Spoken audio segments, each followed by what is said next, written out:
Welcome, Ruth. Good to have you here. Yeah. Thank you. I'm looking forward to serving with you guys. Approval of tonight's agenda. So moved. We just need to correct the date. Just need to correct the date to read 2019. I'll second it. Moved and seconded. All those in favor signify by saying aye. Aye. Aye. Opposed, same sign. We have in our packet of our February 20th, 2019 meeting.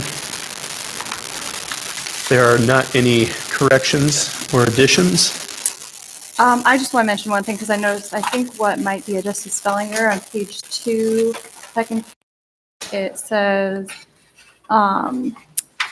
essentially master plan. I'm assuming that means master plan. Oh, That was the only thing. Because I wasn't there, so. 2 or 3. 2, sorry. Okay. I'm assuming it should say plan, but it's just a spelling error.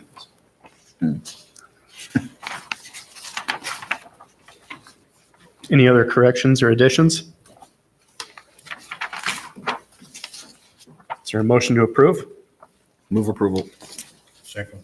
Moved and seconded. All those in favor signify by saying aye. Aye. Opposed, same sign. Passes. Move into an area of public forum. Anybody wishing to speak on something that's not on tonight's agenda, this is now the opportunity to do so.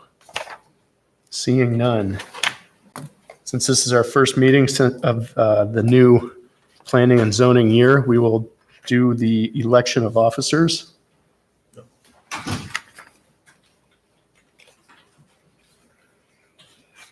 Okay. So at this Is time, there- we would, Is there a motion for someone to, there's two officers. If you don't recall, there's a chair and a vice chair. You would I'll vote for the nominate Matt for chair chair. first and then vice chair second. I'll accept. Do we need a vote? You have to vote. Is there any other nominations? Are there any other nominations for chair? And then there needs to be a majority vote. All those in favor of me as chair signify by saying aye. Aye. Aye. Opposed, same sign. Let it show that I abstained from voting. Okay, vice chair, Who is it now? Carlton. Can we stick him with it if he's gone? Or? You can.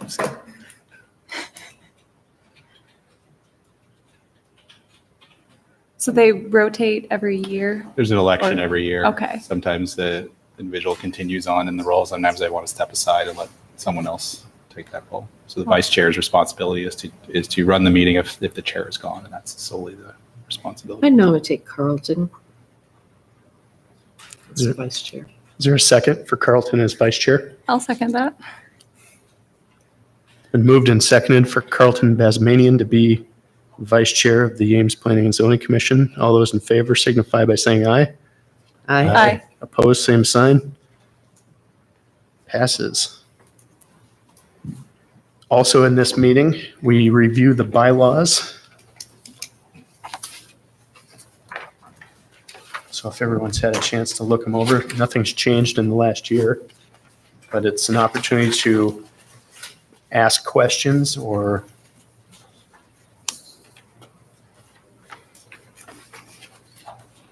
about how we do things, why we do things. Be straightforward. Yep.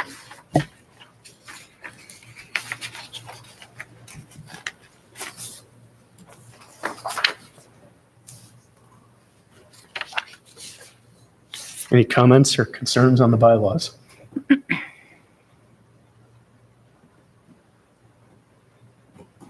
Move approval. Second? Moved and seconded to close the review of the bylaws? Yeah. That's fine. Yeah, 'cause you're not approving them. They're already in Yep. place. It's Yep. just whether you want to put them on an agenda for an amendment or not. All those in favor signify by saying aye. Aye. Aye. Opposed, same sign. Terrific. Item number 8. It's time to go to work.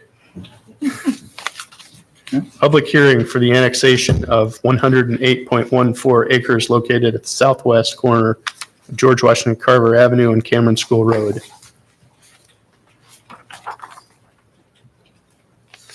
Good evening. The request before you tonight, as was just stated, is a proposed annexation for approximately 108 acres.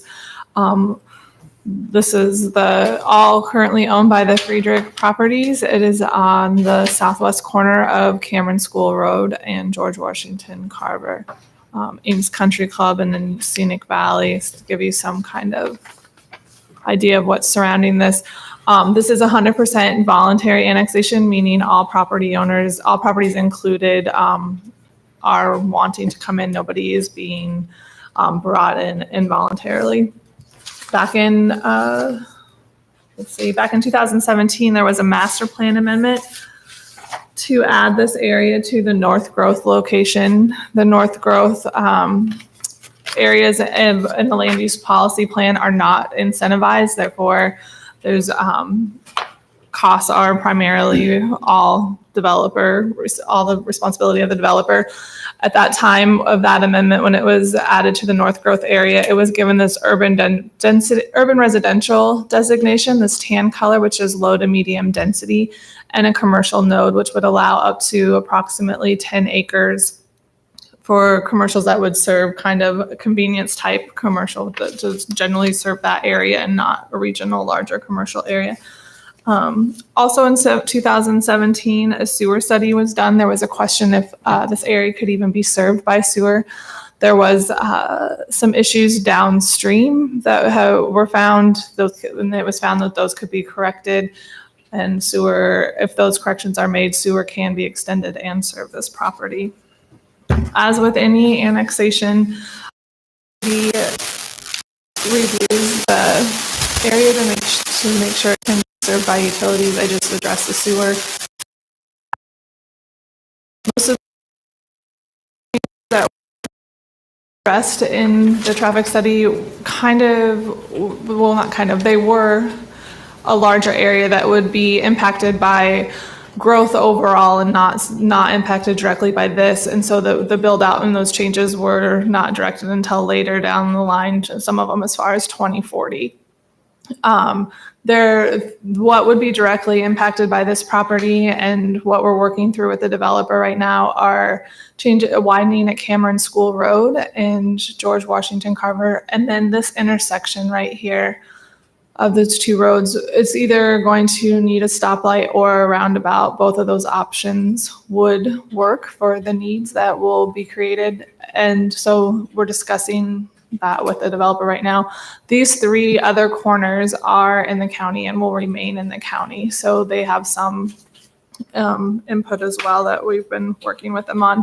And then also water. This area is currently served by Xenia, and with any annexation into the city, we do buyouts. We require buyout from Xenia or transfer of rights to City of Ames water. So those are three standard things that we look at. We're working through those with the developer at this time. There's no there's no annexation agreement at this time since we're still discussing the traffic issues and the water issues with them. So this is not on a council agenda at this time to move forward, but we're anticipating working through those very shortly. So with that, questions you have, and staff is recommending approval of the. Yeah, I think it's the homesteads that are in there are not included in the annex. No, it's just yellow areas. So there's 2 homes here that are not included. At least one, maybe 2. I can't remember. Are we planning on? No, so back when this initially went to city council to get council's permission to move forward with the application process, we presented different options to them, and they decided at that time to not bring them in with this annexation. So, The one that's surrounded by it? right.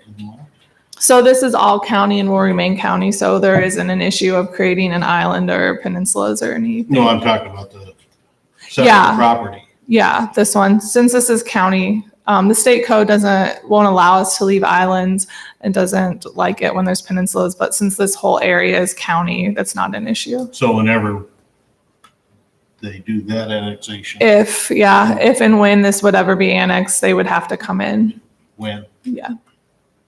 Okay, and then the convenience one is on the, So the note is right here, and it just gives it doesn't give too much detail in the land use policy plan. It just kind of directs that we would allow up to 10 acres, what those uses are and what that layout, if it's all on one corner or spread out, if these were to be annexed, if it were spread out, that could happen. But in this case, they could have, since this is the only corner coming into the county so or right to now, the city. now, the only one that's approved for anybody to put a convenience Correct. store on is on that property Yes. to be approved. I'm just curious. I'd be interested in seeing the full traffic study, maybe at some point in the future, if staff could provide that to us. But I'm just curious right now, does it include information about bike ped movement as well as vehicular movement, or It's just? just primarily vehicular movement. Okay. At the time of subdivision, we'll look at those bike ped connections. Okay, that's what I was wondering because of the trail, obviously, that's existing out there. Okay, thank you. So presuming the annexation happens, the next two steps of rezoning and subdivision, if traffic issues persist as a concern, that'll definitely be a component of the review. We can give you the traffic impact study for your review at that time. So if there's specific issues right now, like we said, we're just focused. We've identified another kind of cumulative issues in a broader area. Staff's recommendation, the traffic engineer's recommendation is to focus on this particular intersection at Cameron School Road. And that's what we've been looking at as part of the annexation process. So it aims, sometimes there's typically a pre-annexation agreement. Sometimes the property just comes into the city with no particular direction about its future use. But in many circumstances, there is a pre-annexation agreement with varying levels of detail. We don't try to plan out the zoning process necessarily with the pre-annexation agreement. We try to identify those really large level infrastructure necessity issues that would need to be addressed as development occurs. And we'll rely on the zoning and the subdivision to refine down as we get into those approval processes. And that includes police and fire. You would with zoning, yes. Yes, that's where the issue of what are services available is a zoning issue. If we didn't believe that we could serve the property, we wouldn't be recommending annexation. Okay. That's a pretty key point to us.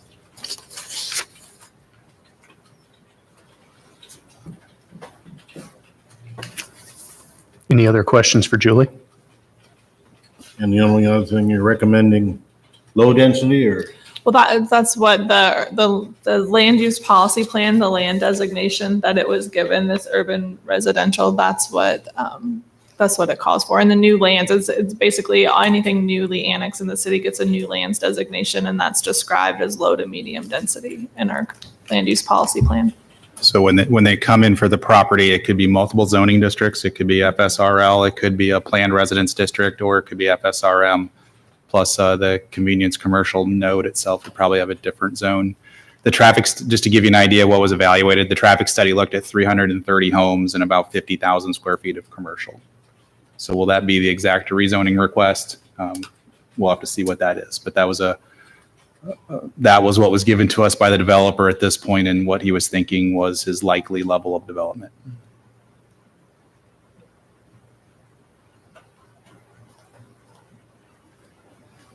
Would the applicant like to come forward and speak on this item?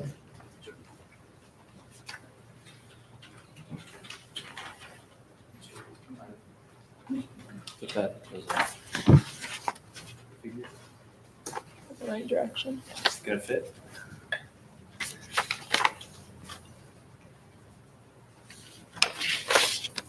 Good evening, Commission. My name's Kurt Friedrich, R. Friedrich and Sons, Inc., 100 6th Street, Ames, Iowa.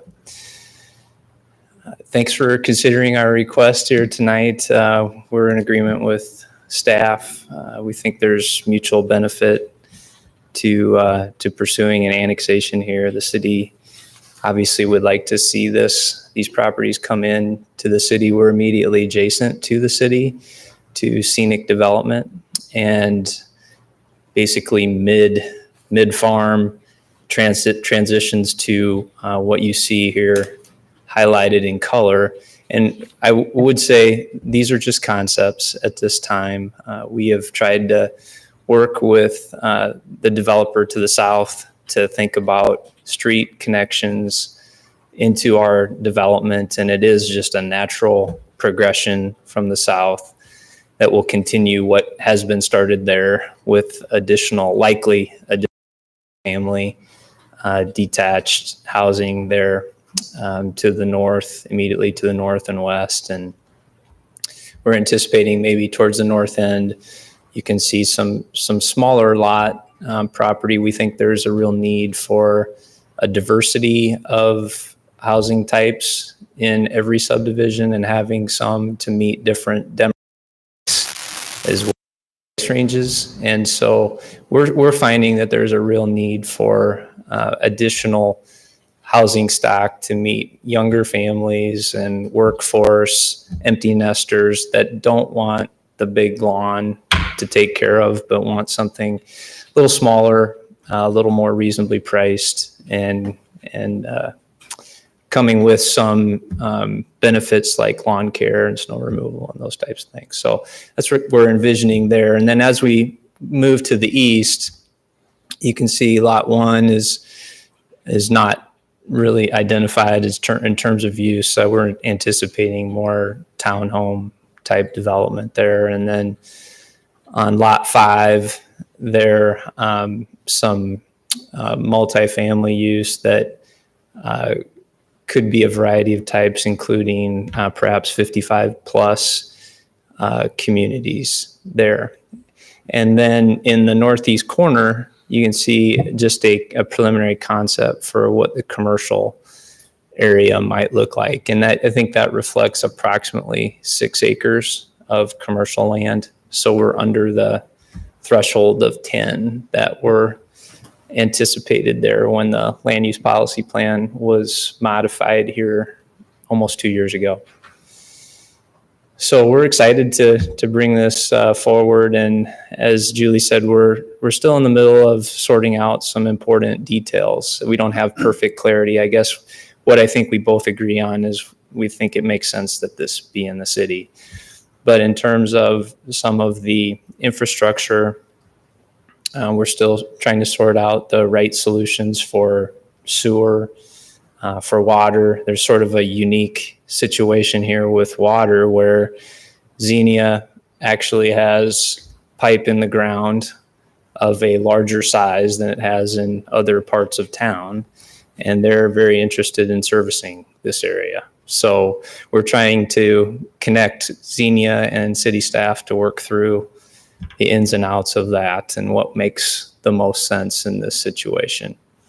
But they claim to be able to service all of the water needs as well as fire flow needs for the development. And then as far as the traffic study and traffic improvements, typically with residential development, the developer is customarily responsible for those turning lanes adjacent to their property. So we're anticipating, and we've had several discussions with staff, and we're having another one tomorrow with Damien and John and the rest of the team. But you can see that this sketch here actually does depict a slightly enlarged road, and those turning lanes would be on the side of our property in that southwest corner. So we're anticipating that. What is a little different here, and I don't want to mislead anyone here, that I had my engineer put a roundabout in there because that is one of the possible solutions that the traffic study outlined, that it would either be a roundabout or a signalized intersection. Now, those types of improvements are not normally thrust on a development. I frankly think, and you talk to some of the neighbors that live in this area, that improvements have probably been warranted at this intersection for some time already. If you go up there in the early morning or towards the afternoon time, there's a real backup of traffic at that intersection, and there has been for some time. Again, there's probably in the neighborhood of 600 residences already in this corridor. So this is not the first development to this area, but when you look at Squaw Valley and Cameron Pines and Hickory Hills and Bella Woods and Cameron Estates and now the Irons nearby, there's a lot of people living there already. And that doesn't count then the folks that come from Boone County into work in Ames, and they oftentimes use that access into town to come in on Cameron and then turn south onto George Washington Carver to come into Ames. So it's a heavily used intersection, and I think some kind of improvement obviously is needed, and it has been needed. And I'm going to couch it in the terms of pioneer infrastructure. And I think that this is a term that you're going to see more of as the 2040 plan unfolds, and we move forward in the progress of updating our land use policy plan. But pioneer infrastructure is that infrastructure we're talking about: water, sewer, road improvements that are needed in growing corridors of the community, where county, cities cooperate and figure out where to deploy this infrastructure. I think this intersection falls into that section of pioneer infrastructure. So that's, I guess, what I had to say tonight. Does anyone have any questions?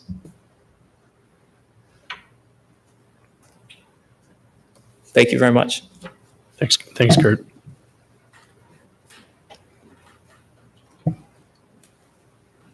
Open this up for commission discussion. The only thing I say is he's right. Something needs to be done to start controlling the speed on that section of road. 'Cause it's, in fact, all the way up to the Plex, whatever it is. I have a question. It is a public hearing. Yep. Public comment. Yep, Let it. come on up. Okay. I have that Yep. 5217 George Washington Carver. Can you say that again? Coming up to the mic. I live at 5217 George Washington Carver. Your name? Your name? Rick Hilker. Thank you. And earlier on here, they said they're not going to annex my property in the city of Ames at this time. And it's going to be left in the county. Yeah, I'm right across the street from Bormeyer's property there. Right there. Okay. Yes, that's the Smith property there, I'm above the center. And, I am planning on putting a new septic tank in here this summer. And, if I'm going to be left in the county, I'll just talk with the county about that and get a permit to get that done. And new laterals. And, since I'm not going to be annexed in the city of Ames, I guess this has nothing to do with the city of Ames then, I guess. But Friedrich's Properties still doesn't know if they're going to have septic tank systems up there or on city sewer. So, They'll be on city sewer. If you're in this city, you'll be on city sewer for development. pardon? If a project occurs in the city, you'll be on city sewer. There will not be septic systems on a city development project. I'm sorry, I can't hear you. Development in the city will have city sewer service. It will not be on septic. In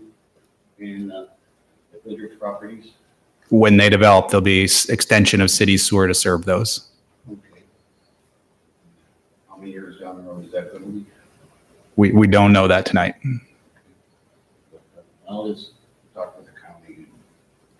Yep. So the permitting for the septic would still be with the county, even though you touched the city at this point. So. Yeah, if I'm going to be in the county, I'll go talk with them. Yep. All right, thank you. Thank you.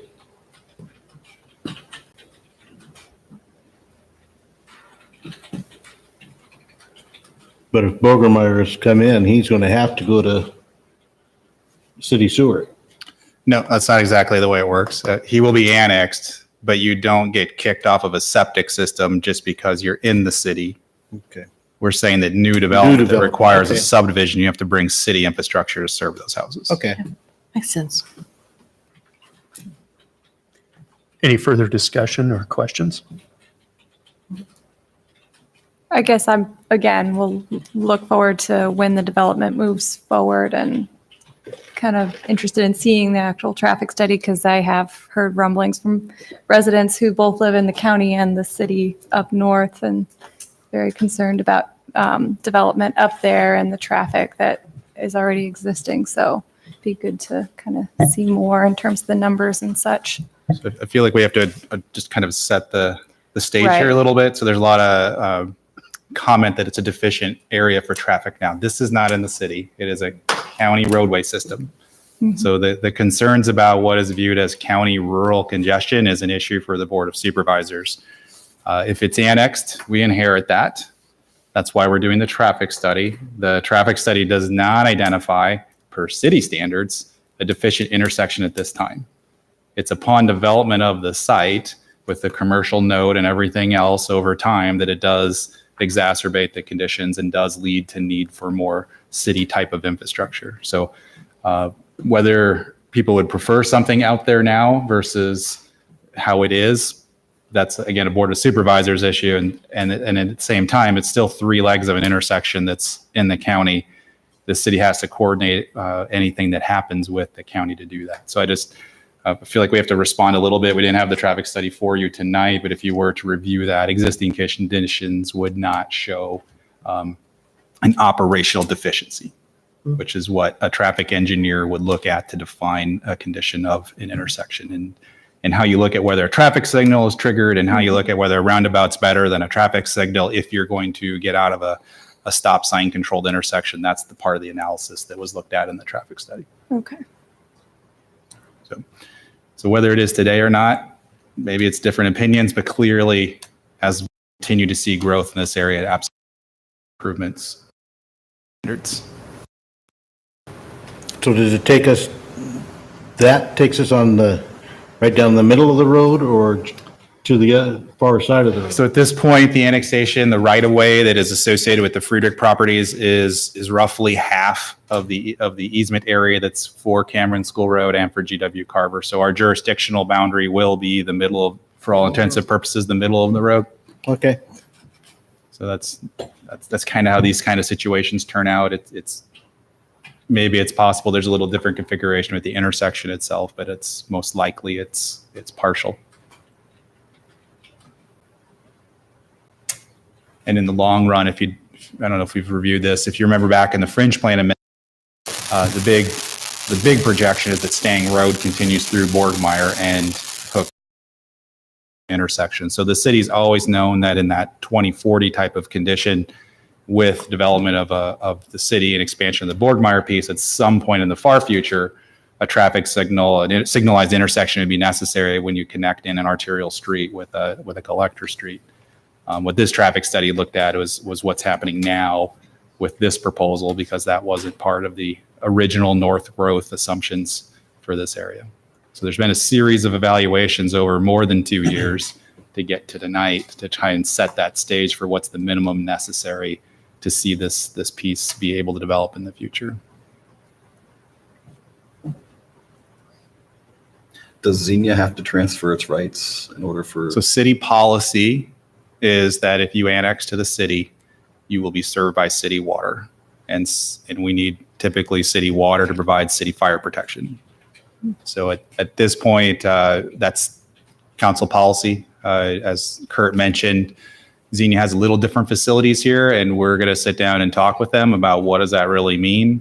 How does that really work if you are going to guarantee fire protection for the city to use? And again, whether city council wants to go that direction or not, that'll be a big decision for them. But we're going to talk to them hopefully sometime soon. Will it be city fire or West Story? If you're in the city fire response. Okay.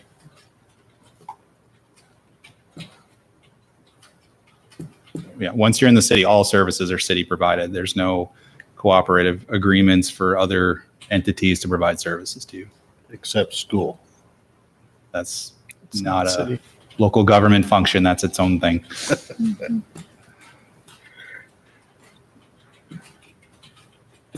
I might just address the commission once more, that it's not exactly accurate. So there are utilities within the city of Ames that are served not by the city, i.e. electric utilities are provided by outside providers, whether they be Alliant or they be Midland Power. These are incorporated areas in the city of Ames that are served by outside utility service providers. So there is certainly precedence for that. Thanks. Yeah, there's 4 electric providers in the city. Any further discussion? Is there a motion on the item number 8? Yes, I move that we accept alternative number 1.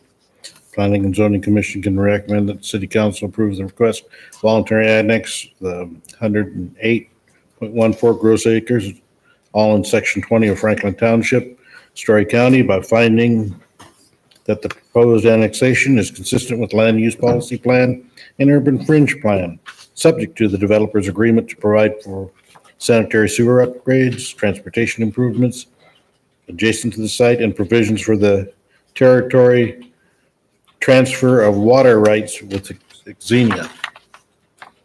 Second. It's been moved and seconded. Alternative 1. All those in favor signify by saying aye. Aye. Aye. All those opposed, same sign. Motion passes.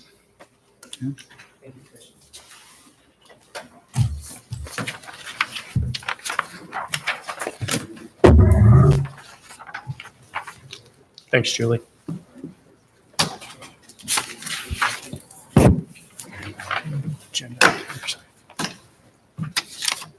Moving to staff comments.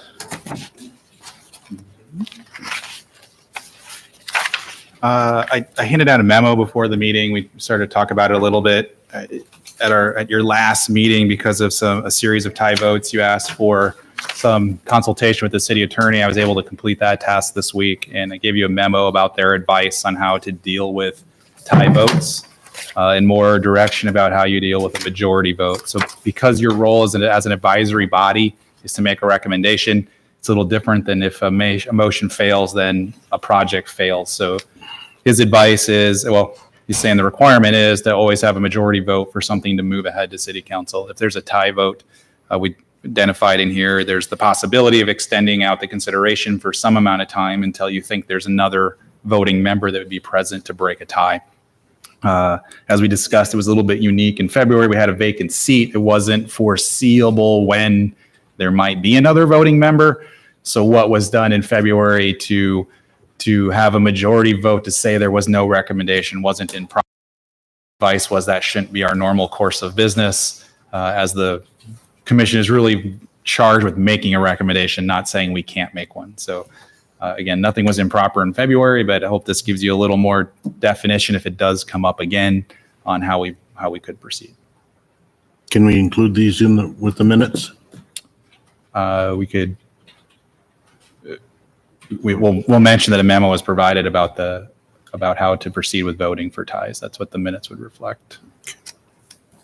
Good, thank you. Yep. I'll add a couple other things as I usually do. If you've 2 items that you've been involved with and our big city issues has been the short-term rental ordinance and Ames Plan 2040. So I want to give you an update on the short-term rental ordinance. The state legislature last week, the governor signed a bill removing rental caps as an option for cities in the state of Iowa. So they're now null and void and unenforceable.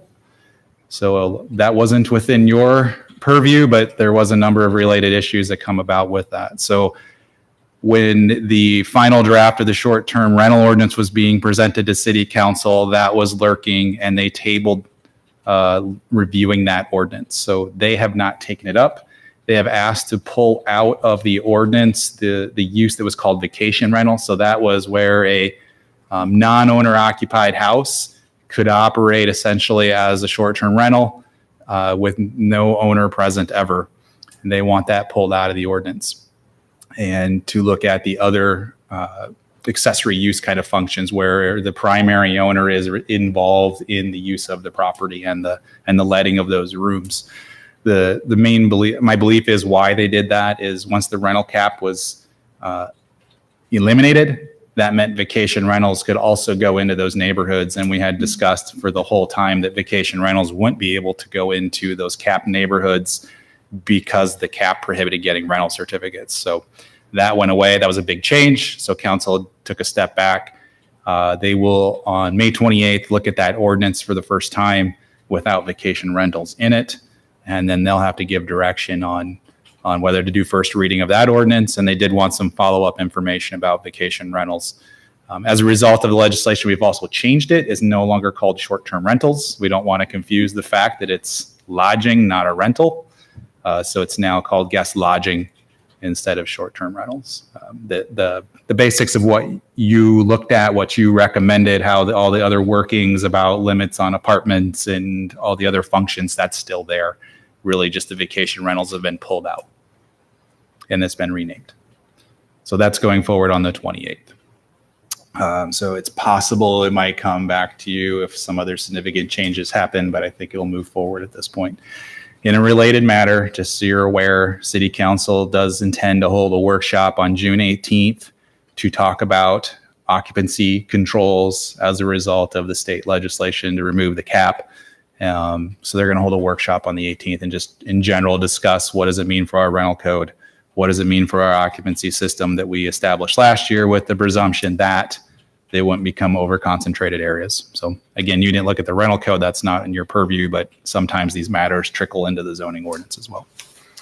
The other major thing that has been going on this spring is Ames Plan 2040. You last talked about this in February as an option to give some feedback about, I think your work at the last meeting, it's in the minutes, was to give some primary thoughts or big ideas back. The City Council held a workshop at the beginning of April. They also had a follow-up workshop at the end of April to give some direction to the consultant of how to move into alternatives analysis or scenario analysis. So we have been in the process of updating the public feedback document. That's available online. There's some more to be added to it since that was first published at the end of March.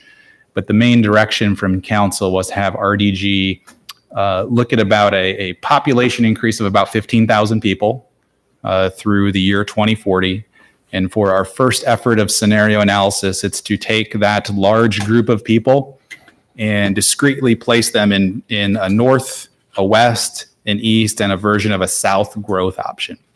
And the point of that is to just see if you took everything and put it in one place, kind of what are the maximum service needs across the city. We know we have a number of infrastructure hurdles to get over no matter which direction we go. So we want to kind of understand how big of an infrastructure gap it is, just if you look at things significantly happening in one part of the city. And then from there, once we understand that, then we'll start to look at more what's practical to serve, where could it serve, how does it meet goals on where growth can and maybe shouldn't happen across the city. So it'll be an iterative process, but that was a big direction, a big step for council to tell RDG how to begin the next task of starting just to evaluate growth in general for the community. In addition to looking at external growth, there is an infill scenario.